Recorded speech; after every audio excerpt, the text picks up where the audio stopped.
ಓಂ ಶ್ರೀ ಗುರು ಬಸವಲಿಂಗಾಯ ನಮಃ. ಸರ್ವರಿಗೂ ಶರಣ ಶರಣಾರ್ಥಿ. ಸತ್ವಶುದ್ಧಿ ಸೌಮನಸ್ಯ ಏಕಾಗ್ರ ಇಂದ್ರಿಯ ಜಯಾತ್ ಆತ್ಮದರ್ಶನ ಯೋಗ್ಯತ್ವಾನಿ ಚ. ಇದು 41ನೆಯ ಸೂತ್ರ. ಶೌಚದಲ್ಲಿ 2 ಪ್ರಕಾರದ ಶುಚಿತ್ವವನ್ನ ಪತಂಜಲಿಗಳು ಹೇಳ್ತಾರೆ. ಮೊದಲನೇದು ಬಹಿರಂಗದ ಶುಚಿತ್ವ. ನಿನ್ನೆ ಹೇಳಿದಂತಹದ್ದು, ಬಹಿರಂಗದ ಶುಚಿತ್ವದಿಂದ ಏನು ಲಾಭ ಆಗತ್ತೆ ಅಂದ್ರೆ, ತನ್ನ ದೇಹದ ಬಗ್ಗೆ ಜಿಗುಪ್ಸೆ, ಇತರರ ದೇಹದ ಜೊತೆಗೆ ಸಂಸರ್ಗ ಬೇಡಪ್ಪ ಅನ್ನುವ ಅಪೇಕ್ಷೆ ಉಂಟಾಗುತ್ತೆ ಅಂತ. ಅಂದ್ರೆ ವೈರಾಗ್ಯ, ಒಂದು ರೀತಿ ವಿರಾಗ ಭಾವ ಉಂಟಾಗುತ್ತೆ ಶುಚಿತ್ವ ಸಾಧಿಸಿದ್ರೆ. ಇನ್ನು ಅಂತರಂಗದ ಶುಚಿತ್ವದಿಂದ ಏನ್ ಲಾಭ ಆಗುತ್ತೆ? ಸತ್ವಶುದ್ಧಿ. ಸತ್ವ ಅಂದ್ರೆ ಗೊತ್ತ ನಿಮಗೆಲ್ಲ. ಸತ್ವ ಅಂದ್ರೆ ಶಕ್ತಿ. ಅದು ಶುದ್ಧವಾದ ಸತ್ವ ಆಗುತ್ತೆ.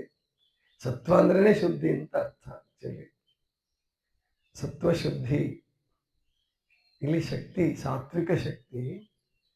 ಆ ಸಾತ್ವಿಕ ಶಕ್ತಿಯಲ್ಲಿಯೂ ಕೂಡ ಕೆಲವು ಸಾರಿ ಅಶುದ್ಧತೆ ಬರ್ಬೋದು. ಈಗೊಬ್ಬ ಹಿಂಸೆ ಮಾಡಲ್ಲ, ಹಿಂಸೆ ಮಾಡುವುದನ್ನ ಮನಸ್ಸಿನಲ್ಲಿ ಬಯಸ್ಬೋದು. ತನ್ನ ಕೈಲಿ ಆಗದೆ ಇದ್ದಾಗ ಅವನಿಗೆ ಏನಾರ ಆಗ್ಲಿ ಅಂತ ಬಯಸ್ತಿರ್ತಾರಲ್ಲ, ಅವನ ಮೇಲ್ನೋಟಕ್ಕೆ ಸಾತ್ವಿಕನ ಹಾಗೆ ಕಂಡ್ರು ಕೂಡ ಒಳಗಡೆ ಅವನಲ್ಲಿ ಹಿಂಸೆ ಇದೆ. ಅದೂ ಕೂಡ ಇರಲ್ಲ. ಸತ್ವಶುದ್ಧಿ ಅಂದ್ರೆ ಶುದ್ಧವಾದ ಶಕ್ತಿ, ಶುದ್ಧವಾದ ಶಕ್ತಿ. ಮತ್ತು ರೋಗದ ಶಕ್ತಿ ಕೂಡ ಸತ್ವನೇ, ಆದ್ರೆ ರೋಗವಿಲ್ಲದ ಶಕ್ತಿ ಸತ್ವಶುದ್ಧಿ. ಸೌಮನಸ್ಯ ಅಂದ್ರೆ ಉತ್ತಮವಾದ ಮನಸ್ಸು, ವಿಶಾಲವಾದ ಮನಸ್ಸು, ಎಲ್ಲರಲ್ಲಿಯೂ ಸ್ನೇಹ ಭಾವದಿಂದ ಕೂಡಿದ ಮನಸ್ಸು. ಸೌಮನಸ್ಯ. ಏಕಾಗ್ರತೆ ಬರ್ತದೆ.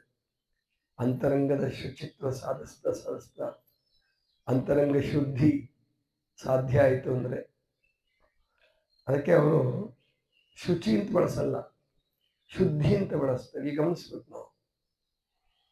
ಕೆಲವು ಸಾರಿ ಸಾಹಿತ್ಯದ ಇತಿಮಿತಿ ಒಳಪಟ್ಟು ಇದೇ ಅಂತರಂಗ ಶುದ್ಧಿ, ಇದೇ ಬಹಿರಂಗ ಶುದ್ಧಿ ಅಂತ ನಾವು ಬಳಸ್ತೇವೆ.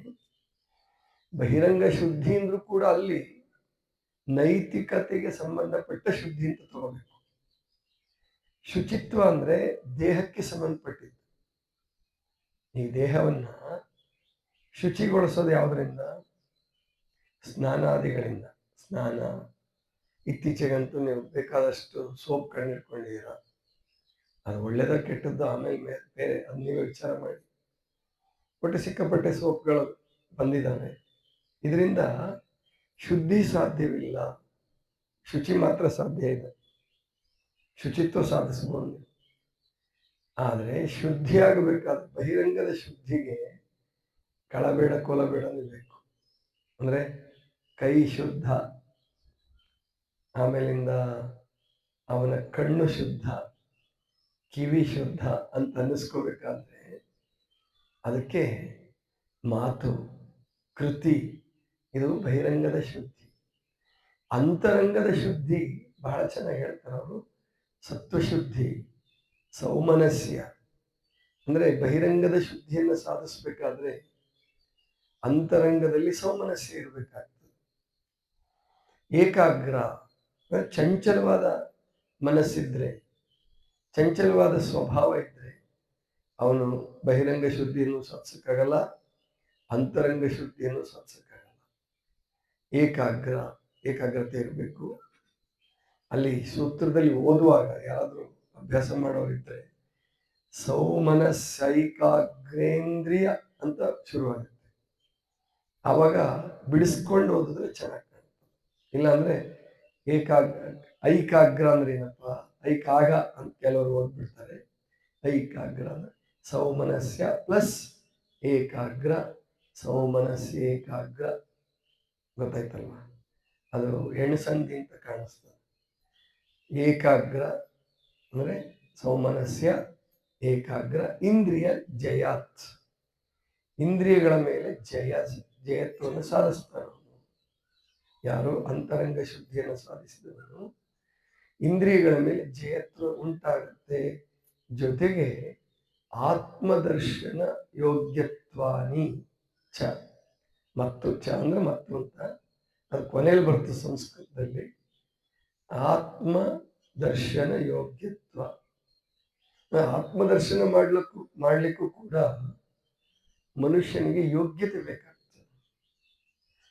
ಈ ಲೌಕಿಕ ಸಂಪತ್ತನ್ನು ಬಯಸೋದಾಗ್ಲಿ, ಲೌಕಿಕ ಸಾಧನೆಗಳಾಗ್ಲಿ, ಸಿದ್ಧಿಗಳಾಗ್ಲಿ ಅದೇನು ದೊಡ್ಡದಲ್ಲ. ಅದು ದೊಡ್ಡದೇನೆ, ಅದೇನು ಸಾಮಾನ್ಯ ಅಲ್ಲ. ಈಗ ನೀವು ಲೌಕಿಕದಲ್ಲಿ ಶ್ರೀಮಂತರಾಗಬೇಕಂದ್ರೆ, ಲೌಕಿಕ ವಿದ್ಯಾವಂತರಾಗಬೇಕಾದ್ರೆ, ಲೌಕಿಕ ಕಲಾವಿದರಾಗಬೇಕಾದ್ರೆ, ಲೌಕಿಕ ಕ್ರೀಡಾಪಟುಗಳಾಗಬೇಕಾದ್ರೆ ಅವರೇ ಕಡಿಮೆ ಅಲ್ಲ, ತುಂಬಾ ಸಾಧನೆ ಮಾಡಬೇಕಾಗತ್ತೆ. ಆದರೆ ಆಧ್ಯಾತ್ಮಿಕವಾಗಿ ಆತ್ಮದರ್ಶನ ಪಡಿಬೇಕಾದ್ರೆ ಅದು ಇನ್ನೂ ಕಠಿಣ, ಇನ್ನೂ ಕಠಿಣ. ಇದರ 10 ಪಟ್ಟು ಹೆಚ್ಚು ಶ್ರಮ ಹಾಕಬೇಕಾಗ್ತದೆ.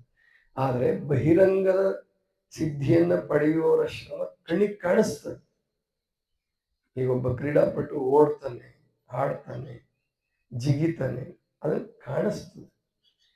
ಇವೆಲ್ಲವನ್ನೂ ತಪ್ಪಿಸಿ ಕೂತ್ಕೊಂಡು ಧ್ಯಾನ ಮಾಡ್ತಿರ್ಬೇಕಾಗುತ್ತೆ.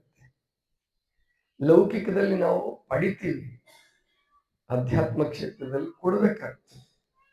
ಆತ್ಮದರ್ಶನವನ್ನು ಪಡಿಬೇಕಾದ್ರೆ ಕೊಡಬೇಕಾಗ್ತದೆ. ಲೌಕಿಕ ಸಿದ್ಧಿಗಳನ್ನು ಪಡಿಬೇಕಾದ್ರೆ ಹಿಡಿತೀವಿ, ಕೂಡಿಸ್ಕೊಳ್ತೀವಿ. ಗೊತ್ತಾಯ್ತಲ್ಲ, ಕೂಡಿಸೋದು, ಹಿಡಿಯೋದು ಇರ್ತದೆ. ಆತ್ಮದರ್ಶನವನ್ನು ಸಾಧಿಸ್ಬೇಕಾದ್ರೆ ಬಿಡ್ತಾ ಹೋಗ್ಬೇಕಾಗ್ತದೆ, ಕೊಡ್ತಾ ಹೋಗ್ಬೇಕಾಗ್ತದೆ. ಬಿಡೋದು, ಕೊಡೋದು, ತ್ಯಾಗ ಮಾಡೋದು ಆತ್ಮದರ್ಶನಕ್ಕೆ ಯೋಗ್ಯತೆಯನ್ನು ಸಂಪಾದಿಸಿಕೊಡುತ್ತೆ. ಆದ್ರಿಂದ ಅದನ್ನ ನಾವು ಮಾಡಬೇಕಾಗುತ್ತೆ. ಅದಕ್ಕೆ ನಾವು ತಿಳ್ಕೋಬೇಕು, ಆತ್ಮದರ್ಶನಕ್ಕೆ, ಆಧ್ಯಾತ್ಮಿಕತೆಯ ಕಡೆಗೆ ಬರುವ ಸಂಖ್ಯೆ ಕಡಿಮೆ, ಯಾವಾಗಲೂ ಅದೇ. ಅದು ಪ್ರಾಯಶಃ ಈಗಿನ ಕಾಲದಲ್ಲಿ ಬಹಳ ಕೆಟ್ಟೋಗಿದೆ ಜಗತ್ತು, ಜನ ಜಾಸ್ತಿ ಬರಲ್ಲ ಅಂತ ಎಲ್ಲ ಹೇಳ್ತಿರ್ತಾರೆ. ಇಲ್ಲ, ಈಗಿನ ಸಮಸ್ಯೆ ಅಲ್ಲ. ಅವತ್ತಿಗೂ ಕೂಡ ಪಂಪನ ಮಾತನ್ನ ಹೇಳಿದ್ರು ಒಬ್ಬ ಸಾಹಿತಿಗಳು, ಹಿಚಿ ಶಾಂತವೀರಯ್ಯನವರು ಅಂತಿದ್ರು, ಬೆಂಗಳೂರಲ್ಲಿ. ಅವ್ರು ಹೇಳ್ತಿದ್ರು, ಪಂಪ ಒಂದ್ ಕಡೆ ಹೇಳ್ತಾನಂತೆ, ಏನಂದ್ರೆ ಕೇಳುವಾಗ 9, ಉಣ್ಣುವಾಗ 90 ಅಂತ. ಅರ್ಥ ಆಯ್ತಲ್ಲ? ಕೇಳುವಾಗ ಅಂದ್ರೆ ಏನಾದ್ರೂ ಒಳ್ಳೆ ಭಾಷೆ ಕೇಳಬೇಕಾದ್ರೆ, ಸಂಗೀತ ಕೇಳಬೇಕಾದ್ರೆ ಕೇವಲ 9 ಜನ ಇರ್ತಾರೆ, ಉಣ್ಣುವಾಗ 90. ನೋಡಿ, ಅವತ್ತಿನ ಸಮಸ್ಯೆ. ಇವತ್ತು ಅಷ್ಟೇ, ಇನ್ನು ಇವತ್ತು ಮೊದಲಿಗಿಂತ ಸ್ವಲ್ಪ ಜಾಸ್ತಿನೇ ಬರ್ತಾರೆ ಅಂತ ಹೇಳ್ಬೇಕು, ಹಾಗಾಗಿ ನೋಡ್ತಾ ಹೋದ್ರೆ. ಆಮೇಲೆ ಬಸವಣ್ಣವ್ರು ಹೇಳಿರೋದು, ಚನ್ನಬಸವಣ್ಣವ್ರು ಹೇಳಿದ್ರು ಕೂಡ ಅದೇನೆ, 1000ಕ್ಕೊಬ್ಬ ಸತ್ಯ, ಲಕ್ಷಕ್ಕೊಬ್ಬ ಭಕ್ತ, ಕೋಟಿಗೊಬ್ಬ ಶರಣ ಅಂತ ಹೇಳ್ಬಿಡ್ತಾರೆ. ಯಾಕೆ ಇದು ಹೀಗಾಗುತ್ತೆ ಅಂದ್ರೆ ಸಹಜ, ಹೀಗಾಗ್ಲೇಬೇಕು. ಯಾಕಂದ್ರೆ ಆತ್ಮದರ್ಶನವನ್ನು ಬಯಸುವವರು ತುಂಬಾ ಕಡಿಮೆ ಇದ್ದಾರೆ, ಯೋಗ ಮಾರ್ಗಕ್ಕೆ ಬರ್ತಕ್ಕಂಥವ್ರು ತುಂಬಾ ಕಡಿಮೆ ಇದ್ದಾರೆ. ಅದೇ ಇವತ್ತಿಗೂ ಅಷ್ಟೇ, ಯಾವತ್ತಿಗೂ ಅಷ್ಟೇ. ಆದರೂ ಕೂಡ ನಾವು ಕೆಲಸ ಮಾಡ್ತಾ ಇರ್ಬೇಕು. ಗುರುಗಳಾದಂತಹವರು, ಮುಖಂಡರಾದಂತಹವರು ಅದನ್ನ ಅದಕ್ಕೋಸ್ಕರ ನಿರಾಶರಾಗಬೇಕಾಗಿಲ್ಲ, ನಿರಾಶರಾಗಬಾರದು. ಅವರು ತಮ್ಮ ಸಾಧನೆಯನ್ನ, ತಮ್ಮ ಬೋಧನೆಯನ್ನ ನಿಲ್ಲಿಸಬಾರದು, ನಡೆಸ್ತಾನೆ ಇರಬೇಕು. ಕಡಿಮೆ ಜನನೇ ಯಾವತ್ತು ಉಪವಾಸಕ್ಕೆ, ಕಡಿಮೆ ಜನನೇ. ಈಗ ನೀವು ರಜೆ ಇದೆ ಅಂತ ತಿಳ್ಕೊಂಡು ಇಷ್ಟೊಂದು ಜನ ಬಂದಿದ್ದೀರ ಅಷ್ಟೇ.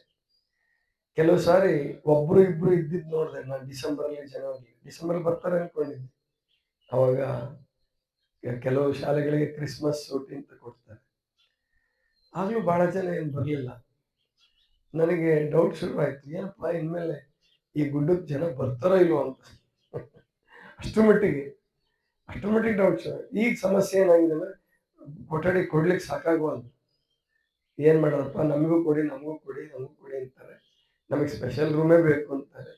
ಕೊಡೋದಕ್ಕೆ ಕಷ್ಟ ಆಗ್ತಾ ಇದೆ.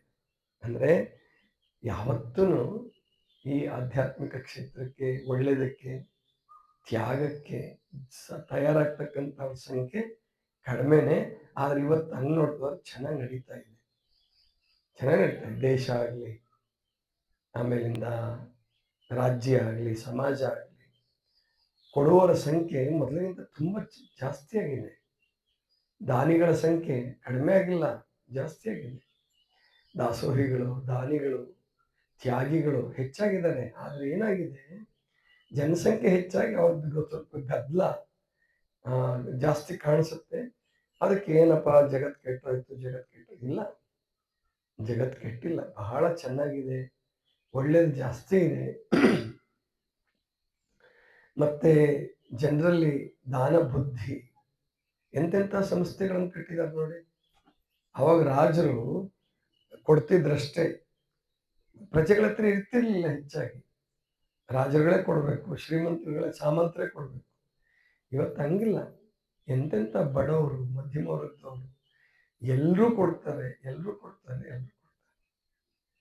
ಕೊಡುವವರ ಸಂಖ್ಯೆನೂ ಜಾಸ್ತಿ ಆಗಿದೆ, ದಾನಿಗಳ ಸಂಖ್ಯೆನೂ ಜಾಸ್ತಿ ಆಗಿದೆ. ಅದನ್ನ ನಿನ್ನೆ ಹೇಳ್ತಾ ಇದ್ದೀನಿ, ನಾನು ಮರ್ತುಬಿಟ್ಟೆ ಹೇಳೋದು. ನಿಸರ್ಗ ಜ್ಞಾನಾಮೃತ ಇವತ್ತು ಗುರುವಾರದ ದಿವಸ ನಿಸರ್ಗ ಜ್ಞಾನಾಮೃತ ಇದೆ, ಕೇಳಿಸ್ಕೊಳ್ಳಿ. ರೇಡಿಯೋದಲ್ಲಿ ನೇರವಾಗಿ ಕೇಳೋ ಇದ್ರೆ ಕೇಳಿ, ಇಲ್ಲಾಂದ್ರೆ ಯೂಟ್ಯೂಬಲ್ಲಿ ಅದನ್ನ ಅಪ್ಲೋಡ್ ಮಾಡ್ತೀವಿ, ಕೇಳಿಸ್ಕೊಳ್ಳಿ. ನಿಸರ್ಗ ಜ್ಞಾನಾಮೃತಕ್ಕೆ ನೀಲಮ್ಮವ್ರು ಅಂದರು, ಸುಮ್ಮನೆ ಒಂದ್ಸರಿ ಅನೌನ್ಸ್ ಮಾಡಿ, ಯಾರೂ ಇರಲಿಲ್ಲ, ಅನೌನ್ಸ್ ಮಾಡಿ ನೋಡೋಣ, ಬಂದರೂ ಬರ್ಬೋದು. ನಾನು ಅಂದ್ಕೊಂಡಿದ್ದೆ ಯೂಟ್ಯೂಬ್ ನೋಡೋರೇ ಮೊದಲು ಕಡಿಮೆ, ಮತ್ತೆ ಉಪವಾಸಕ್ಕೆ ಬಂದವ್ರು ಮೊದಲೇ ಅವರು ಶುಲ್ಕ ತುಂಬಿರ್ತಾರೆ.